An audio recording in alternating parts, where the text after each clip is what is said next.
Shalom saudara terkasih dalam Tuhan Yesus Kristus. Salam jumpa bagi saudara seiman sekalian dimanapun saat ini berada di seluruh Indonesia. Saya berdoa roh, jiwa, dan tubuh saudara dipelihara sempurna oleh Tuhan kita Yesus Kristus. Khususnya saudara seiman dan juga saudara-saudara yang tidak seiman yang masuk di dalam channel saya,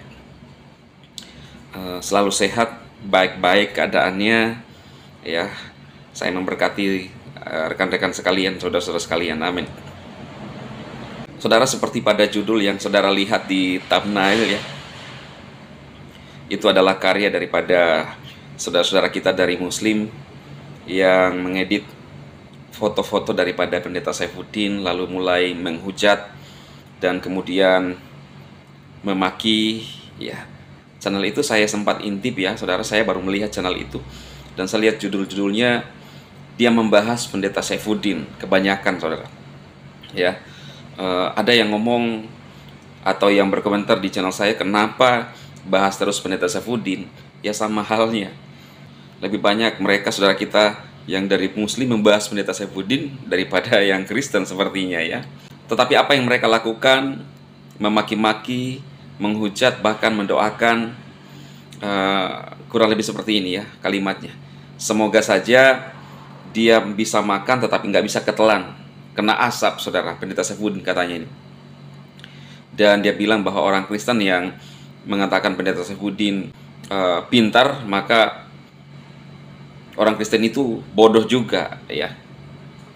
Padahal kalau kita lihat harusnya dijawab dengan dalil, saudara, bukan dengan main fisik dan kemudian memaki-maki ya. Seperti yang dilakukan oleh Ustadz Agustan yang viral hari-hari ini. Dia ngentutin Alkitab, saudara. Tapi beberapa channel Kristen ya yang saya lihat membahas Agustan itu menggunakan thumbnail yang wajar aja seadanya. Misalnya fotonya pada saat dia sakit, ya kan, itu aja dipakai. Kemudian rata-rata mereka saya lihat berkata bahwa kita doakan saja ya. Kita doakan saja supaya bisa dipulihkan. Beda jauh dengan rekan-rekan kita yang dari Muslim yang menghujat ya, bahkan menfitnah, membuat thumbnail. Sudah lihat ya, di thumbnail itu dibuat sedemikian buruk ya, lalu kemudian dihujat. Di sini kita lihat perbedaan, saudara ya. Ini fakta, saya nggak tambahi dan saya tidak kurangi. Ini adalah perbedaan ya. Kalau mereka mampu main fisik, tidak bisa mengungkapkan dalil dengan dalil. Ketika mereka menyerang kekristenan, maka saya lihat apologet Kristen ramai-ramai memberikan pernyataan dan tanggapan, bahkan meluruskan serangan-serangan itu, saudara.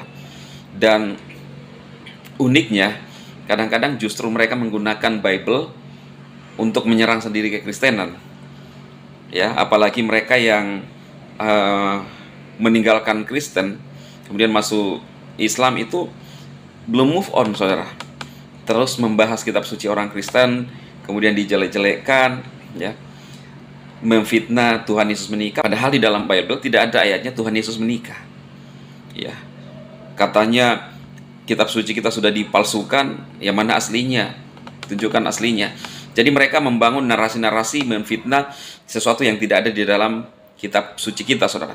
Karena mereka tidak menemukan celah di dalam Bible, maka mereka mulai mengkontaminasikan dengan pernyataan-pernyataan dari luar, termasuk para pemfitnah dari zaman ke zaman yang terus menyerang kitab suci kita. Tetapi mereka mau menyerang Bible adalah kebenaran, firman Tuhan yang mengubah hidup manusia, yang tidak ada celahnya. Bagaimanapun manusia mau mencelah, tidak akan bisa menemukan. Kenapa? Karena itu adalah ilhaman Roh Kudus sendiri, bukan buatan manusia. Kalau seandainya Bible buatan manusia, maka susah untuk diikuti, saudara. Dia akan kontradiksi dengan ayat-ayat yang lain. Maka pengikutnya pun susah untuk mengikuti. Ya, yang lain ini. Kenapa? Kalau seandainya Bible itu buatan manusia, karena manusia itu tidak mampu untuk menyusun, tidak mampu membuat satu tatanan kehidupan manusia yang baik. Hanya Tuhanlah lewat ilhaman Roh Kudus yang dinyatakan di dalam Alkitab yang mampu mengubah hidup manusia, perilaku manusia. Manusia ini terbatas, saudara, tidak mampu membuat satu ajaran yang sempurna. Tetapi ketika ilhaman Roh Kudus, itu mampu.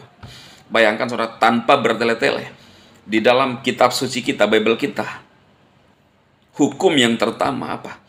Kasih kepada Tuhan Elohim dan kasih kepada sesama kita manusia. Jadi nggak bisa dipisahkan. Kalau kita bilang mengasihi Tuhan, kita mengasihi sesama. Kalau kita bilang mengasihi sesama tetapi tidak mengasihi Tuhan, sama juga bohong. Jadi compatible, ya bahasa IT-nya saudara. Ya. Jadi inilah yang kita lihat saudaraku, dan selalu saya bilang, bahkan saudara-saudara apologet Kristen mengatakan bahwa kita lihat dari buahnya. Kita serempak mengungkapkan satu dasar kebenaran, itu apa saudara? Dari buah. Karena Yesus berkata, orang bisa mengaku-ngaku Tuhan, bahkan Nabi, tetapi kamu harus lihat dari buahnya. Mereka, saudara-saudara kita yang telah meninggalkan Kristus, tidak mampu. Bahkan di dalam video saya, kolom komentar saya, saudaraku, menghujat. Yesus bukan Tuhan. Yesus bukan Tuhan. Manusia.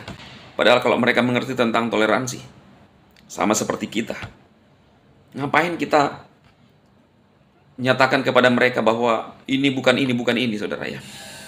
Kalau itu kepercayaan orang lain, silahkan. Toh kan yang masing-masing menentukan keselamatan ya diri kita sendiri. Tapi kita ini hanya mengungkapkan kebenaran, bahkan menyatakan kepada dunia ketika ada hujatan-hujatan, ada yang membuat serong penafsiran Bible, kita luruskan.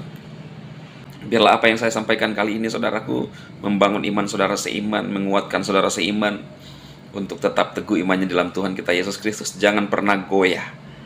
Jangan pernah goyah. Dan doakanlah musuh-musuh kita. Termasuk hamba-hamba Tuhan juga kita doakan. Pendeta Saifuddin kita doakan. Mereka yang menghujat kita doakan. Ya, itu ajaran Kristus. Kalau yang lain saudara nggak mampu. Mampunya hanya menghujat.